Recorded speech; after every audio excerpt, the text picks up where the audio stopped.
Miguel Colibaud, j'ai 43 ans. Je suis artisan céramiste tourneuse.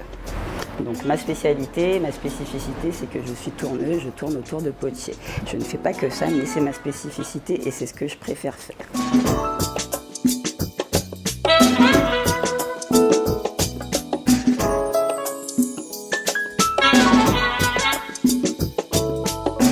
Je suis éducatrice de jeunes enfants de formation avec une formation en psychologie et psychosociale. Et il y a à peu près 3 ans, j'ai décidé de changer de métier pour devenir céramiste. Il n'y avait pas de formation en Martinique et du coup il a fallu que je trouve une formation sur la métropole. Une fois que j'ai trouvé ma formation, donc il a fallu aussi la faire financer, etc. etc. Et puis ensuite j'ai trouvé la formation, je suis partie me former 8 mois en métropole dans une école qui s'appelle Art et Technique Céramique, qui forme surtout les adultes. Et au terme des 8 mois, je suis revenue ici où il a fallu que je trouve mon local, que je fasse toutes mes démarches administratives afin de m'installer en tant qu'artisan. Et j'ai dû repartir en métropole pour passer le diplôme, un CAP de tourneur céramique qui m'a permis ensuite d'acquérir le titre d'artisan d'art. Moi, je trouve dommage que sur des métiers comme ça, ébénisterie, etc., il n'y ait pas de formation, d'autant plus qu'il y a pas mal de travail et que je pense que notre île aussi peut se développer par ces compétences-là, des compétences manuelles. Voilà, tous les enfants n'ont pas que des compétences intellectuelles et ne sont pas tous voués à être médecins, avocats ou je ne sais quoi. Donc ça serait bien, oui, de mettre un peu l'accent sur ces métiers-là et de les promouvoir et de faire en sorte que les enfants n'y voient pas une sortie de route du milieu scolaire, mais plutôt un rebondissement sur quelque chose qui les intéresse, quoi, et que ça soit vu de manière positive. Voilà, c'est surtout ça. Donc moi, je voulais leur montrer que même en ayant un CAP, quel qu'il soit, on peut faire des jolies choses et voilà.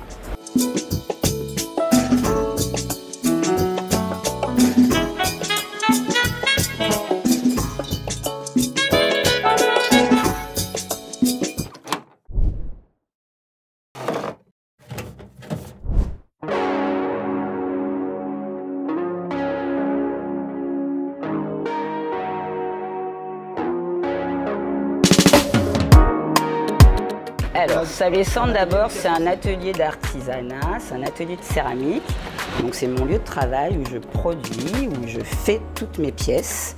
Et c'est aussi un lieu où j'accueille du public. Donc je peux accueillir du public en groupe, plutôt le week-end, pour des séminaires, des échanges collaboratifs entre, voilà.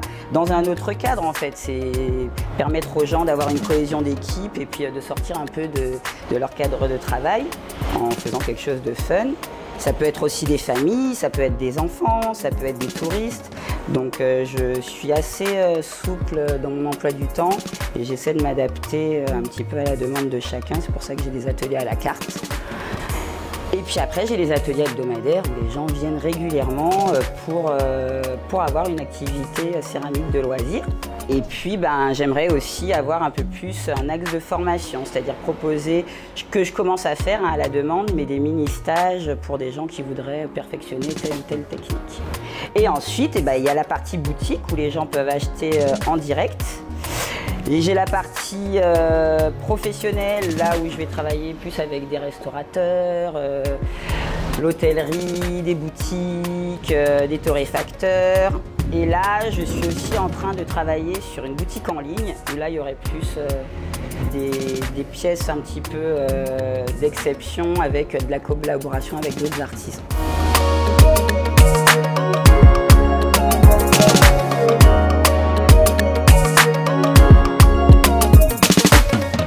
Alors au niveau du local, la difficulté c'est que on a énormément de locaux vides, je pense sur toute la Martinique, dans le Nord Caraïbe aussi. Et puis il y a des problèmes d'indivision, des familles qui ne sont pas sur l'île et qui sont forcément pas forcément présentes pour gérer leurs biens. Et c'est vrai que c'est un peu dommage parce que du coup, il y a beaucoup d'artisans qui aimeraient avoir un peu plus de visibilité et qui ne trouvent pas des locaux à des prix corrects aussi, parce que voilà, pour pouvoir s'installer. Et je pense que la force que j'ai là aujourd'hui, c'est d'avoir une boutique attenante à mon atelier. Donc les gens me voient travailler et en même temps, ils peuvent venir acheter, échanger avec moi sur mon travail.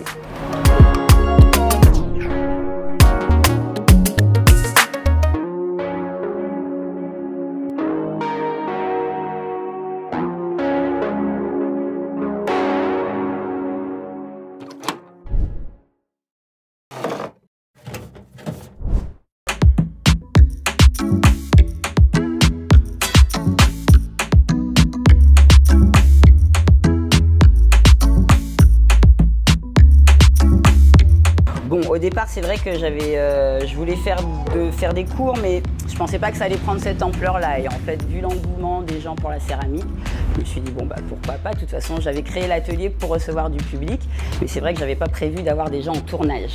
J'avais plus prévu d'avoir des gens en modelage. Donc du coup, j'ai dû réinvestir sur un second tour. Alors, le modelage, ça va être une technique où on va créer des pièces juste avec nos mains ou avec des petits outils. Alors ça peut être à la plaque, ça peut être au colombin, c'est plein de techniques différentes. Alors ensuite, il y a le tournage, et le tournage, en fait, c'est tourner une pièce sur un tour de potier, partir d'une boule de terre et créer un contenant qui va être un bol, une assiette, un pichet, quoi que ce soit. Alors le tournage, c'est comme un instrument de musique, hein. On joue avec la terre, avec nos mains, avec nos positionnements, et si on ne fait pas les gammes, on n'y arrive pas. Donc il faut pratiquer, pratiquer, pratiquer, pratiquer. Le modelage, c'est une technique aussi très intéressante parce qu'elle permet de faire des choses à l'infini. Et je pense qu'elle est plus facile à acquérir parce que c'est très intuitif. Une fois qu'on a la terre dans les mains, après, il suffit de modeler, d'utiliser ses doigts comme outil. Et c'est vrai que c'est plutôt agréable pour des gens qui n'ont jamais fait de céramique. C'est mieux de commencer par le modelage que de vouloir tourner tout de suite. Parce qu'avant de pouvoir tourner une pièce, il faut un certain temps quand même.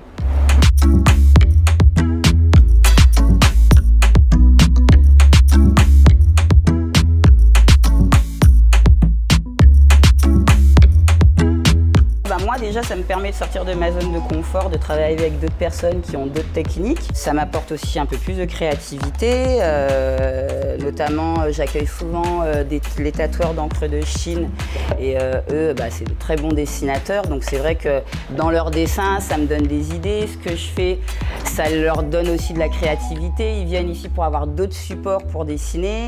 Et je suis ouverte à plein de collaborations différentes à partir du moment où les gens sont sur le même schéma de développement que moi et qu'ils ont envie des mêmes choses que moi. C'est vrai que moi j'aime beaucoup échanger, je trouve que c'est intéressant en plus de mélanger les matières, de mélanger les styles. Donc pourquoi pas, et là je commence, donc je vais avoir des collabs avec des tatoueurs, collabs avec quelqu'un qui travaille le bois, quelqu'un qui travaille le fer, enfin le métal, donc ça va être des choses qui vont se développer au fur et à mesure. Malheureusement j'ai que 2 mains, donc je ne peux pas tout faire en même temps, mais ça va se faire tout doucement, et puis voilà, il faut rester connecté comme ça, vous verrez tout ça.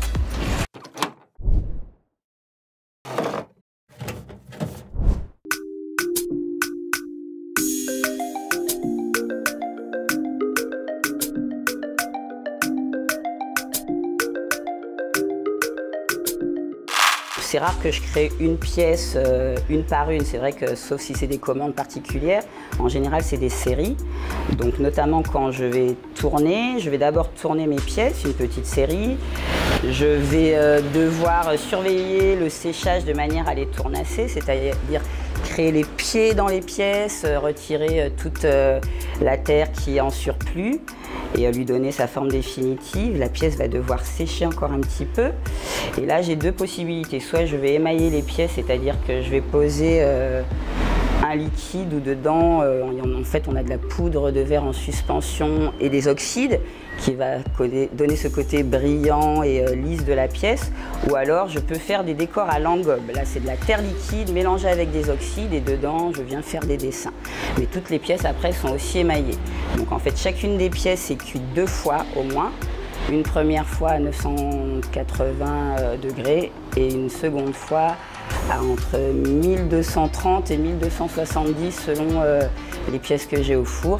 Et après, c'est vrai qu'il peut y avoir d'autres cuissons si on fait des cuissons avec des décors de 3e ou 4e feu. Donc c'est des décors qu'on va rajouter encore sur les émaux, c'est encore d'autres techniques. Puis on peut rajouter aussi des lustres, donc tout ce qui est or, argent liquide, et ça demande des cuissons supplémentaires. Donc on va dire qu'un cycle en général, c'est à peu près 3 semaines. Entre les moments où les pièces sont faites, séchées, où j'ai retravaillé dessus, s'il y a des, parce qu'il y a des pièces aussi où je rajoute des éléments, d'autres éléments tournés, donc des anses, des becs pour les théières, donc tout ça en fait c'est des processus, oui. On va dire que j'ai à peu près 3 semaines de travail sur un lot d'une dizaine ou quinzaine de pièces.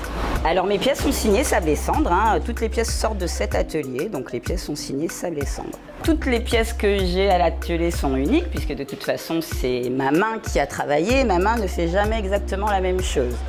Donc même si j'ai des pièces, je fais des petites collections en fait avec des décors, mais quoi qu'il en soit, 2 tasses seront toujours différentes. Et c'est vrai que je n'aime pas trop travailler sur des grosses séries. J'aime plutôt qu'on me laisse ma créativité, c'est-à-dire que si on vient me voir avec une photo en me disant je veux ça, c'est vrai que je préfère dire à la personne allez l'acheter là où c'est mieux. Et j'aime bien qu'on me laisse aussi avoir un peu de créativité. Donc ce que j'adore faire effectivement, c'est avec les restaurateurs, c'est discuter du plat qu'ils vont vouloir mettre à l'intérieur de l'assiette et créer quelque chose vraiment spécifique pour ce plat-là.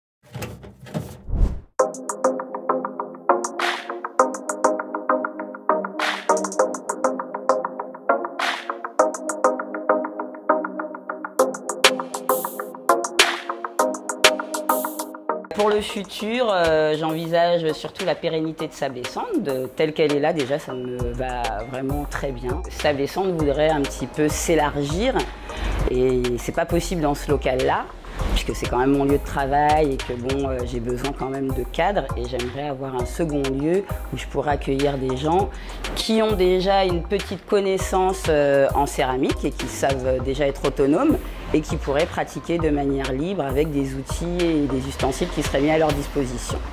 Peut-être avoir plus de gens du Nord Caraïbe vraiment qui viennent à l'atelier, parce que là bon, j'ai du monde du Nord, mais c'est vrai que les gens viennent un peu du Sud ou de l'extérieur pour découvrir. Donc peut-être que ça serait bien que les gens du Nord Caraïbe viennent un petit peu plus. Donc je vais faire des choses peut-être pour les attirer un petit peu plus. Et puis surtout, oui, essayer de développer cette partie formation, mais en dehors de mon atelier, de manière à ce que les gens soient un petit peu plus autonomes dans leur créativité. Et pourquoi pas, dans ce lieu, accueillir d'autres artistes qui pourraient aussi échanger sur leurs pratiques.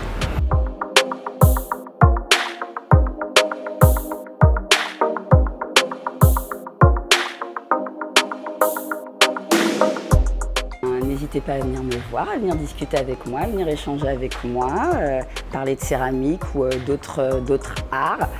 Tout est possible et puis surtout, comme je dis aux gens, même si vous n'avez jamais fait de céramique, que vous n'êtes pas artiste dans l'âme ou que vous avez l'impression de ne rien pouvoir faire de vos 2 mains, tout le monde est capable de faire. On est tous des créateurs dans l'âme, on a tous cette petite touche créative et à partir du moment où on le fait avec le cœur et avec l'envie, c'est bon quoi. La céramique, c'est une activité très méditative et je pense que c'est une activité de bien-être avant tout pour moi. En dehors du fait que c'est une activité qui me fasse vivre, c'est une activité qui me permet aussi de me sentir bien dans mon corps, dans ma peau et dans tout ce que je fais, qui m'a donné confiance en moi.